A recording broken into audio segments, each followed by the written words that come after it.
So before we get into why, who here works at a place where other teams have CD pipelines, such as developers? I wanted to give this talk because I feel that many people managing systems have heard of CD pipelines, but think it's for developers, or it's too hard, or they're wondering where to start. And I hope this encourages you to build a pipeline and automate more of your systems. So the first why is to be able to fail fast. When you make a change, how long do you know before it worked? Who here, it's weeks before that deploy goes live? Yeah? And can you remember what you were doing weeks ago? Yeah, I can't. How about days before you make a change and see it deployed? No one? Hours? Instantly because you're doing it on production? Yeah. So let's fail fast privately in pre-production. And failing fast gives us that feedback while we still understand the change and allows us to code faster. And that while you still understand the change is key. Because if you're making a ton of changes, like managing lots of different systems, to go back like 2 weeks ago and say, like, why did you do that exact thing, is probably going to be difficult. And being a consultant, I get to work with lots of different companies, and so I see your Git commit messages, and they're not good. So those aren't helping, right? So this is an idea of increasing pain as we go through the development life cycle. And so where do we want to find the error, right? Probably not in production with customers. And so the faster that we can find that, did I find the error with it just me or just my team, right? That's where we want to find it, and not because all of a sudden the switchboard for the call center lights up, and you notice that it's really exciting in the call center next door because you dropped the production database. I did that. So boring deployments. When you do a deploy, are you braced for impact? Who's there? Yeah? When you do something enough, the task becomes routine and is far less prone to problems. We want to strive to fully automating these tasks and having confidence in that automation. So let's make these deployments boring and not something you're geared up to do. Who here has angst whenever they deploy something? This could go either way, right? Yeah. Who here has that feeling and then still does deploys on Friday? Okay. So putting out fires. Who here spends most of their time responding to problems? You've got a ticketing system, it just keeps growing, and you spend your time going around putting out the fires. Nobody? You folks? Who would rather spend time being proactive? I would, right here, all day long. Being proactive is cheaper for your business, and I would use that to get management to invest in automation. I used to work at an ISP in Seattle called Speakeasy, and I was on a team of 7 systems engineers, and we just spent all of our time putting out fires. And so we never got to reduce those 3 LDAP systems to maybe only 2. We never got to put in the new monitoring, right? We never got to do the things that we knew would make life easier because we just spent all our time putting out fires. Does that sound familiar? Yeah. And so what we did was we took one person, me, and we made my top priority to automate all the things. And so I stopped looking at tickets and started doing that. It took a while, but after a while, we weren't just being reactive. we were being like proactive, and we actually were able to start creating products as opposed to just being a call center and being reactive. Who's heard of MTTR versus MTBF? You folks, so mean time to repair and mean time between failures. We talk about these two different metrics. Obviously, mean time to repair is what's important. As the person that's responding to the problem, like you know that it doesn't matter how long those systems were up before then. Like once they're down, that's like the issue, right? And so MTTR, by automating your deployments with the CD pipeline, you can drastically decrease MTTR by always having the ability to deploy a working system, right? And so, like, you deploy something, it's broke, I can always deploy the thing before that worked. Talk about agility. Is your department the department of no? We can't do that. That's impossible. Sure, but it'll take ages. Who's heard these things before? Right? You may have even said them. Yeah. We want to be there to enable our business. And so if you can't respond quickly to the needs of your business, you're dragging it down, right? Your competitive advantage may hinge on time to market and who wants to be seen as the bottleneck, right? Like nobody here likes being that they work with the Department of No. Like we want to help people. That's like why we do the work that we do, but we're not always able to help people in the time that they need it. And so by automating these processes and our CD pipelines, we can actually get ahead and instead of just being reactive, actually being able to help people when they need help. Instead of saying like, yeah, that's great, throw it on that queue of things that'll never happen, right? So debugging. Who here works in an agile environment? Yeah? 1 week sprints? 2 week sprints? Longer than 2 week sprints? Yeah? You're probably not sprinting, but okay. If you deploy at the end of a 2 week sprint and you have 2 weeks of changes like queued up, so if there's a problem, now I'm debugging 2 weeks worth of work, right? And then if there's the problem keeps like going on, I might have to roll back that 2 weeks worth of work, right? And now my next sprint is impacted because I'm still getting the last sprint to actually deploy. Who's been there? Yeah? I think if you've been doing Agile, you've like been there at some point. How about this problem? Oh, only Bob can deploy. Like we have to wait for Bob to get back from vacation. He's the only one here that knows how to run the testing or do the deploy. And it only works from his workstation or that box under his desk. Who here has maybe worked at a place like that? Who here's been Bob? Yeah.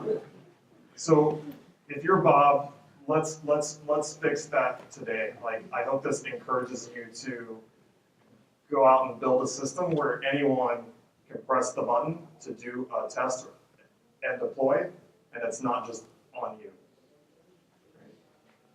Right? So let's go over some of the key concepts associated with CD. First is a pipeline. A pipeline is a series of steps that we're going to tie together. These steps can also be referred to as jobs. You can link them together, and so if one passes, then the next one runs. If it passes, then the next, and you can keep like going on. So here in our example pipeline, I put a bunch of pieces together, I test them, I deploy them. Maybe I do different kinds of testing, I deploy somewhere else. Who knows this guy? Yeah? Who's seen his like devil face? If you talk to him long enough, you'll see it. So Jenkins basically monitors version control repositories, and then when things change, it runs tests, and it just ands all these tests together. So like very simply, it's a framework to initiate and watch for things that change, and then just run a bunch of commands and and them together. And if they exit 0, then like life is good and it goes on to the next step. There's other tools out there such as Circle CI, Bamboo, TeamCity. I'm a big fan of like GitLab. Their like GitLab runner stuff is really nice. Determinism, right? Same input, same output. I've got repeatable results. If I have a system where I can always push a known working thing to prod, right, it has to be deterministic. Other key concept is an artifact. The artifact is all things necessary to configure a system. So this could be as simple as a tarball of your configuration code and data, but it's all the things that you need to configure that system. The artifact must be immutable, right? It never changes. Once you've created that thing, we're then going to move it through the pipeline, and so it can't change as it goes through. Recommend recording a hash of the artifact within your job so that you know and it's verifiable that this thing hasn't changed. Once you start creating these things, you have to have a place to put them. So an artifact store. This could be as simple as a file system with a web front end. It could be S3 buckets. It could be specialized software such as Nexus or Artifactory. I've had a lot of luck with Artifactory. It can be a little problematic with some things at times, but overall, it's added a lot of great functionality for me. It supports a ton of different types of repositories, including RPMs, NPMs, Ruby, Docker, etc. It's got a RESTful API. It can also act as a caching proxy. Who here works in an environment where talking to the internet is laughable? Yeah. And so if you work in that kind of regulated environment, having a caching proxy for your things is like really nice. So the artifact moves through the pipeline. Individual jobs in your pipeline should not check out code and data, right? So every step isn't doing another like git pull or something. Every step is going to get that artifact from the previous step and move it through the pipeline. We do this to ensure that the same code and data goes through the entire process, and you can't short circuit the process, right? So I've got this pipeline, and I made a change, and it goes through the pipeline, as opposed to it kind of goes through the pipeline, and then I like intercept it over here and monkey with it, right? Like a change, it goes through the whole like pipeline. So now a few tips for your config management tooling. We'll just do a quick show of hands again. Who here is using Puppet? Right on. Who here is using Chef? Who here is using Ansible? Who's using rsync and tar and glue? Yeah. All right. So let's like jump in here. So my background's with Puppet, so I'm going to frame this in terms of that, although these concepts hold true for the other CM tools, absolutely. And so Puppet has this concept of a control repository that's going to hold a list of all of your modules or code to configure the system, as well as all of your data involved in that system. So it has a file called a Puppet file that lists all of the modules. Ansible has the same thing with librarian Ansible. Chef has the same thing with Burke Shell for policy file, right? So we've got this idea of there's a place where we list all of the things that we use, as well as all the data necessary to configure that system. So whether that's Hyra or Databags or some like YAML files. All of that is what's needed to configure our system. So let's look at what a pipeline would actually look like. First is to start small. So start with simple tests and work your way toward automating deployments to production. Only deploy to the next environment when you're confident in your testing. It's definitely okay to have a manual trigger between maybe deploying to dev before you do more tests to deploy to staging, more tests to deploy to prod, right? Like if you're just starting off, you probably don't want every change to just go to prod.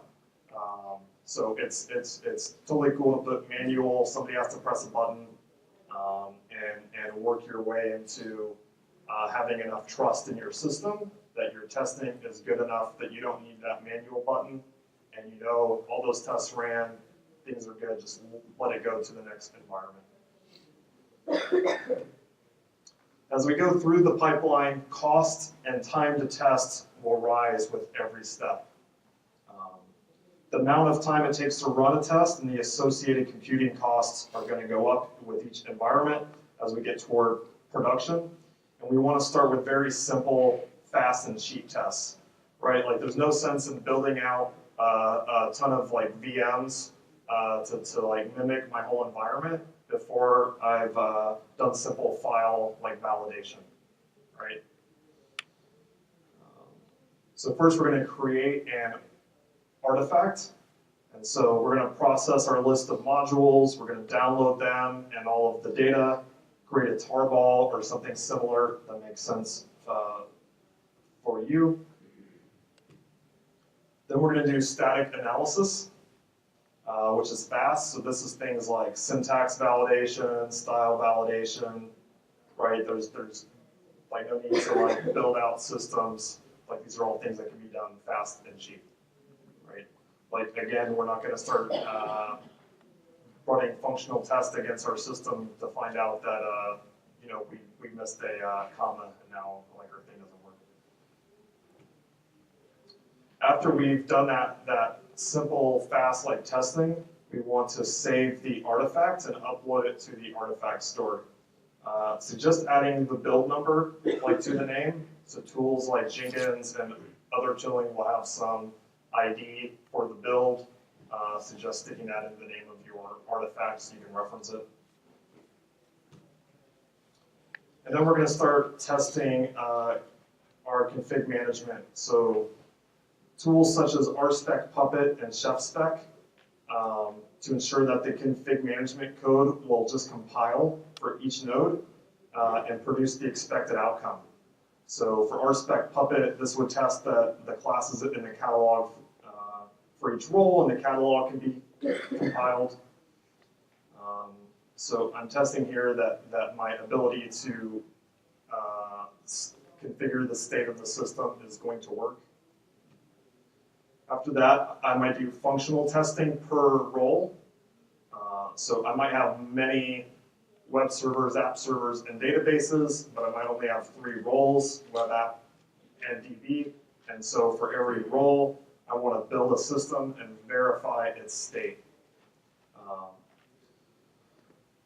There are multiple technologies for this. I encourage you to use whatever technology you actually use in production. So whether that's VMs or bare metal or containers or cloud services, you know, do the thing that you're going to use in production and use it here as well. That'll help you in your overall like journey. A tool that can help with this is Vagrant. I get a lot of use with Vagrant for local development, but it also works with things like AWS and Docker and VMware. Who uses Vagrant today? Awesome. Anyone using Terraform? Okay, so less folks there. So this is another great tool by HashiCorp. It allows you to express infrastructure as code using a simple DSL that has a dependency graph to build like nodes, load balancers, DNS. It also works with many APIs. So like I use it to define my GitHub repos and who has access to them and their It's very useful as you need to functionally test your systems. You have to have a way to bring those systems to life. And so Terraform can be a way to define, here's the networks and systems that need to be brought up so that I can run testing on them. We want to build a system and then verify its state. And so we've built out some systems, like maybe we build out the web app and DB systems, and now we got to verify that they're actually done correctly. A tool that I recommend for that is ServerSpec. It's great for this kind of like functional testing. You can test against systems remotely, so you don't have to have any special software on the node being tested. It just connects using SSH or WinRM. It tests that the system is configured correctly, and it's agnostic to how the system was configured. So it doesn't matter if you're using like what CM tool you have, or if it's shell scripts, or like what voodoo you have going on to produce a system. It just verifies that it's state. It uses Ruby RSpec matchers. Who here has never seen ServerSpec code before? I see a show of hands. So everybody with their hands down, there's lots of ServerSpec users as well. All right, so here's some example code to show how simple it is. Right, so here I'm saying package HTTPD, it should be installed. Right, the service should be running, it should be set to start at boot time, and port 80 should be listening. Right, and so here I can describe what the system like should do and be able to verify that. It can also do things that are more in depth, such as regex matching of config files, kernel settings, firewall rules, etc. But it's a way for me to verify the state of my system. And again, this is totally agnostic to how the system was built.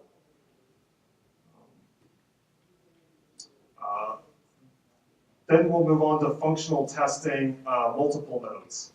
And so we've tested a system in isolation, so I can test, say, my app server in isolation, but that doesn't tell me, like, I'm not in the business of making app servers, I might be in the business of making like a website that works, right? And so I have to test my whole stack together to see that the service works. When you do this type of functional testing, we always want to test from the point of view of the consumer, right? So if you sell things online, your test should show that you can put something into a cart and make a purchase, right? Like if you sell things online, the test isn't is port 80 like listening. Like that's cool to know that your web server does what a web server is supposed to do, but like before I go to production, I want to test is the service I'm running working from the point of view of whoever uses my service. So another example of that is my friend's company has a product that does logging for security compliance.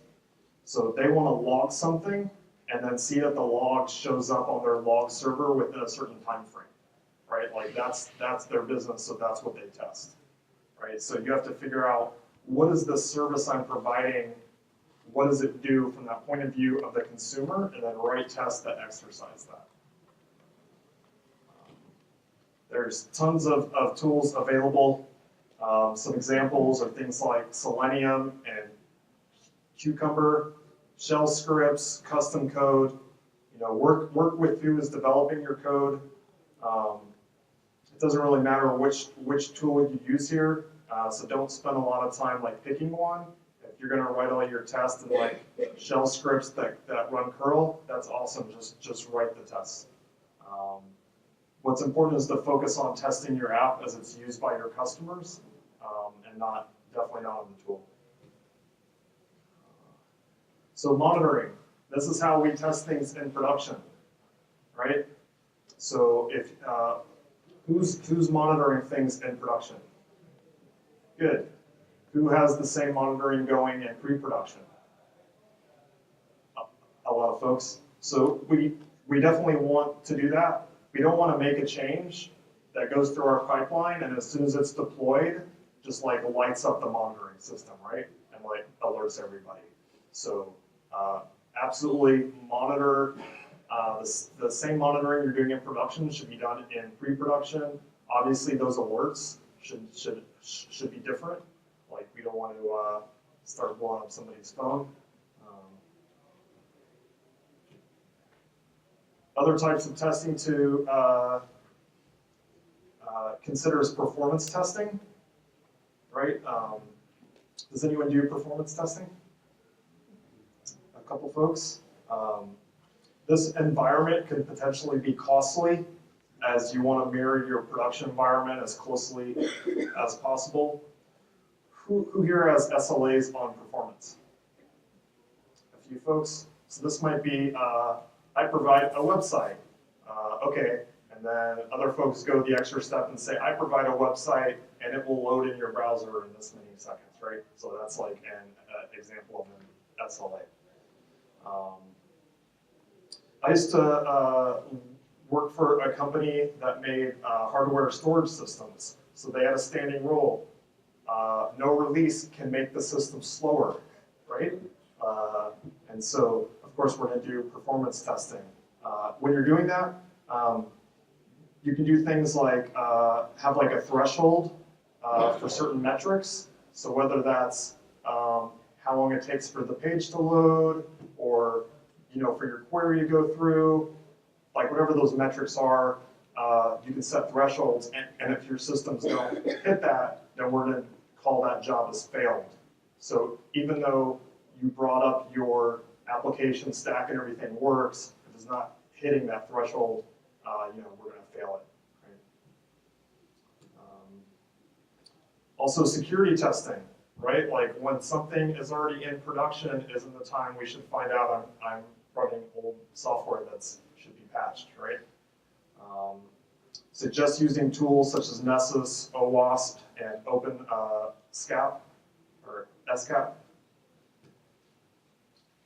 Who here works in a regulated environment? PCI, SOX, HIPAA, DISA.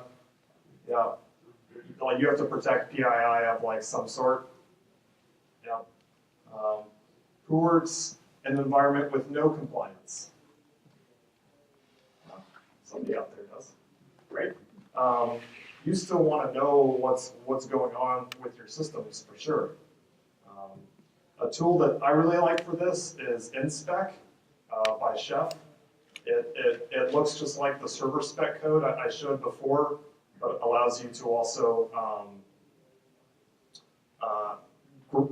group things by compliance. And so this can be a tool to help you take that security policy like stack of like documents and turn them into actionable, testable code, right? So instead of security saying that doesn't comply with this thing that's in a PDF over here, now I've got testable code that just says my system complies or it doesn't comply, right? So let's talk about what to deploy. So code and data to maintain state. We're likely deploying configuration management code and then that data, and then we're going to enforce state upon a system. We can also just deploy entire systems. Ideally, we would never patch a system or type a command into it. We would just build new systems and swap them out for the old ones. So how does the pipeline start? We can watch the control repo for changes, or if any of our configuration management code, those repos change, then we can use that to trigger our build pipeline. So let's switch gears here for a moment and talk about module development. And so this is to talk about developing individual modules or cookbooks or playbooks that you use. So let's talk about what to test in an individual module. Your module should test syntax validation, style, unit tests, such as with RSpec, Puppet, or ChefSpec, and functional tests. So things like the InSpec or ServerSpec or your shell scripts, however you test that system, like functionally. Who here writes individual modules or cookbooks, etc. for their CM tooling, right? How many people, let's keep the hands up, and do you have syntax validation? How about style? Unit tests? And then you do functional testing, right? So for lots of folks, it's just that last piece. But as someone that maintains a ton of these type of modules, having that will really help you get that confidence to make the change. So how do we test those individual modules or cookbooks? Well, we could reuse our CD tooling, such as like Jenkins or GitLab. There's other tools out there, like Travis CI. Has anyone ever talked to Travis before? Yeah. I'm a big fan of it. If you're testing for Windows, there's a tool called AppVeyor. Who here runs in like a multi-platform environment? So you're running like maybe Linux, BSD, Windows, like multiple OSs. Yeah, so that might help. With these types of tools, they allow for matrix testing. So from like a Puppet perspective, my modules run against multiple versions of Puppet as well as different versions of Ruby. And so I have to create a matrix to test all of those possible combinations, right? So if you're doing individual module development, you probably have something similar, even if it's just, I want to test the thing I'm on and the thing I know I'm going to upgrade to like later and make sure that those like test pass. We want our CD tooling to report back into the tooling we use to use for like change. So if you're using GitHub or GitLab or Bitbucket or some tool for your control repositories, we want our CD tooling to tie into that. So this is an example of GitHub. And it's talking to Travis like CI. So here somebody sent me a pull request. Travis automatically ran and tested the whole matrix of things I care about, and it came back green. So there could be lots of reasons why I don't merge this. Like maybe all the tests passed, but they didn't have documentation or something. Like I feel a lot better about this than I get a pull request to make a change and it failed the test, right? And so this can be a way to quickly iterate over a problem while working with colleagues. Who here like uses GitHub or a similar tool with this functionality today? Who like makes a change and then they like poke their head over their cube and like, hey, I'm doing this thing, or like you. Or worse, you're like at lunch, you're like, hey, I did that thing. It's like that, right? Yeah, so like these type of tools will definitely help you out. So in our control repository, again, this is a model of a Puppet file, but if you're using Librarian, Ansible, Bergshelf, policy file, they all basically look like this. I've got some file where I list all of my modules, and I say where to get them at what version. For upstream modules, so these are modules that you don't own, suggest like tagging that. So you're pinning a tag. So this is a release of that software. If the people aren't down with semantic versioning and tagging, you might have this like a git commit SHA of like this is that point in time that I want my code. For your internal modules, though, I would suggest to always work off of master, and that way you don't have to do a lot of releases for your like private modules. This works because we have an artifact that's immutable, so we're only going to compile and download all of these modules once, put them into an artifact, and then move that artifact through the pipeline. And so that's why we can have master, because not every piece of the pipeline is doing a git pull and getting potentially different data, right? Like I compile that data once and then I move it through the pipeline. by having master here, you'll just save yourself having a lot of needless Git tagging. When do you decide when to package and when not to? In terms of artifacts? Yeah, so like a Linux system, like I said, the RPM or a DB or NSI. So that'll be, I'm speaking in terms of having a CD system for managing systems. And so a lot of that will just come down to what type of systems you have and what your familiarity is. And so is something like exploiting a tarball the best way for you, or is using like an RPM better, right? And so both ways work like just fine, and it's pick the one that your team is like comfortable with. I will say that how that artifact gets made obviously has to be in the code, and a tool that can help you if you decide to package is FPM. FPM can take a directory structure and turn that into many different package formats. So we talked about where the pipeline starts. So where to put the testing scripts. And so this testing that we write, we want to keep close to the code. So in the control repo, the pipeline tools like Jenkins should just run a script, and that script should be kept in your control repo. That way we're not modifying things in Jenkins. It's just like running the scripts that are in our code. It's really easy with tools like Jenkins to put a bunch of things in them that doesn't live in your code. And then if that changes, nobody really knows. Tools like GitLab are really like great about this because they force you to put all that configuration of your pipeline in code. And that's why I like those tools. Who's with the term information radiator? Right, so we want to radiate information and let people know what's happening. Tools like Jenkins are really, any tool that's going to help you with a pipeline, like generally has a view that visualizes that pipeline and lets you know if something failed. And so here's an example of that.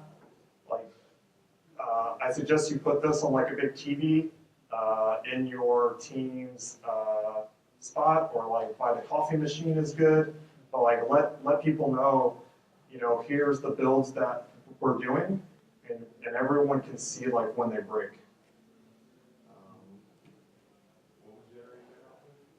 This is from Jenkins. This is one of the plugins for Jenkins, but all the tools will have generally some kind of view that you can like put up. The important thing here is that it doesn't just live as like a link that you can go to, but actually like put a screen somewhere where everyone can see this.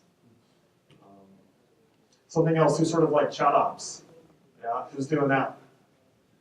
Not so many folks here. And so we want our CD tooling, such as Jenkins, to tie into our chat tooling.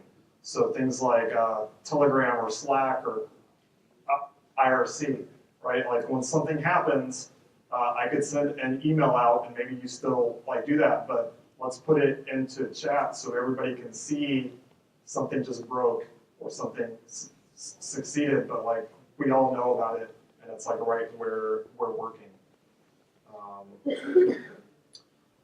Lots of folks are in Slack these days. I'm not excited about the proprietary technology, but it does let you integrate with other services. Although, you know, IRC works too. Let's like talk a bit about culture. Breaking the build is okay. The whole reason we built the CD pipeline was so that we can break the build and not break production. That's why it exists. I was once working at a company, and they had a huge mounted like game fish, like this massive thing that was like the size of the cubicle. And when you broke the build, someone would put this large fish in your queue. And it was used to shame the person that had done that. And to me, that's an example of broken culture and like bad culture. Like, again, we build these systems because we want to find the failures, and we want to be able to make changes quickly and know, is that change like good or bad? before it goes to production. So when somebody breaks a build, we want everybody to stop what they're doing and help get that build working again. So whether it's just revert the last change or it's working through the problem, but we don't want cultures where we point at the person that broke the build, right? Failing in production. This is going to happen. We write tests. We get confidence in those tests. Things are still going to break, just like they do today without the CD pipeline, right? But the thing here to take away is you're not done until you've written a test, right? So maybe something's broken. You got to go in and like firefight and make the thing work.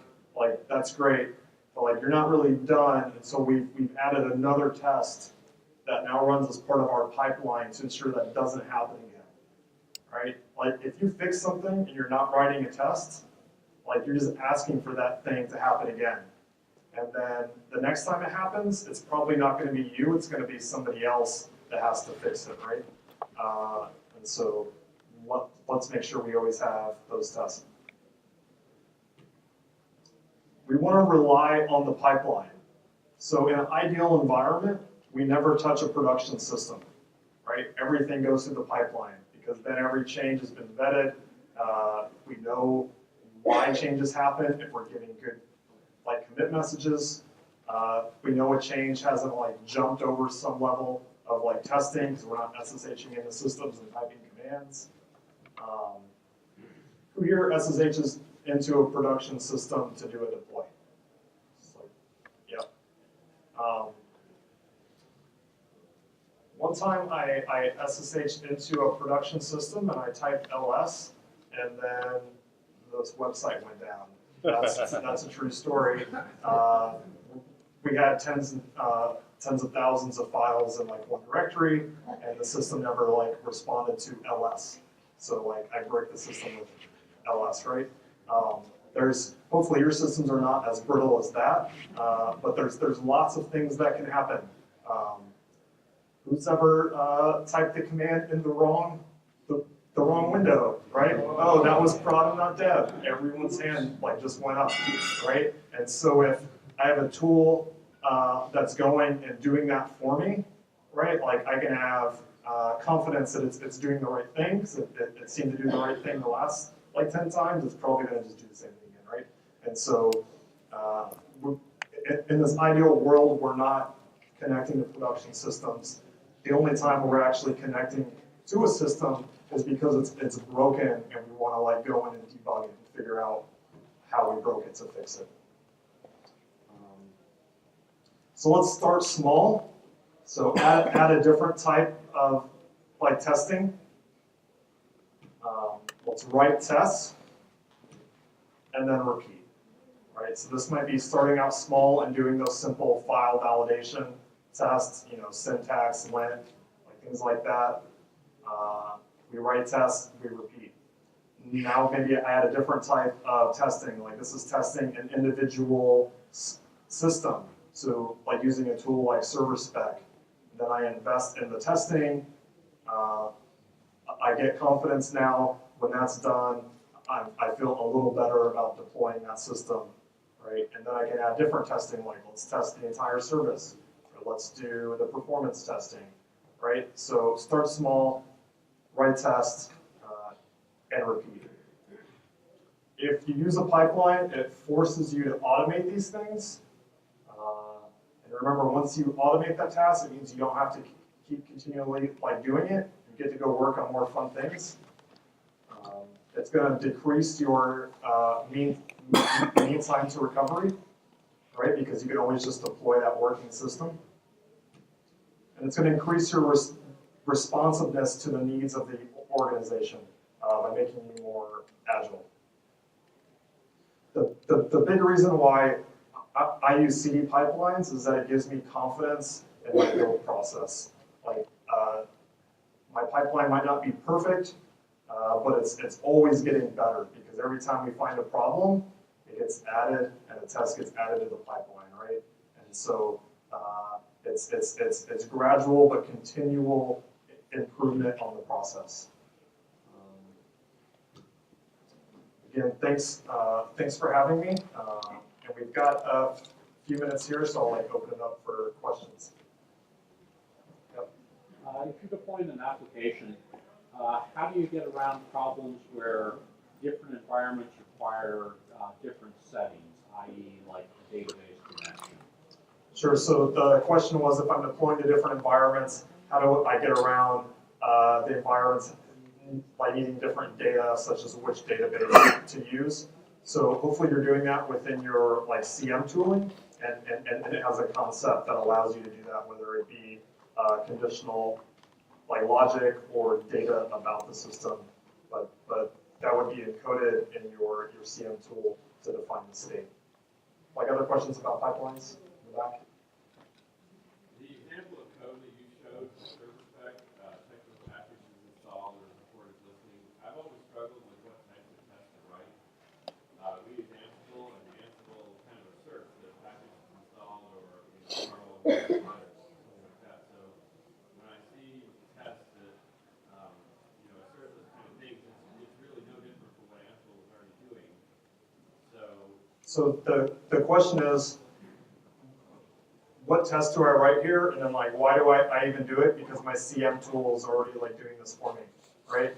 And so aside from your CM tool, you're probably like, you've got some provisioning process. So whether that's using an AMI or it's using Kickstart or like something, there's other aspects of the system that aren't necessarily directly tied into your CM tool. This also is agnostic to the CM tool. And so at any point in time, I could run this test against a running system and know it's built the way it should be built. I actually use this a lot to do behavior-driven development. And so I'll write these tests, and then I'll write my CM code that goes and fulfills it. And so that's the approach that I like to take with it. Yeah. Will these slides be online? Yes, they will be online. I will tweet them out, and they'll be on SlideShare/GH. Any other questions? What Twitter will be again? I'm at LearnPuppet.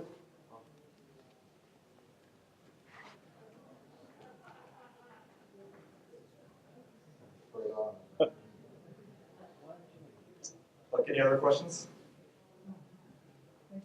Right on. Like, thanks everybody, and feel free to reach out if you have questions later. Thank you.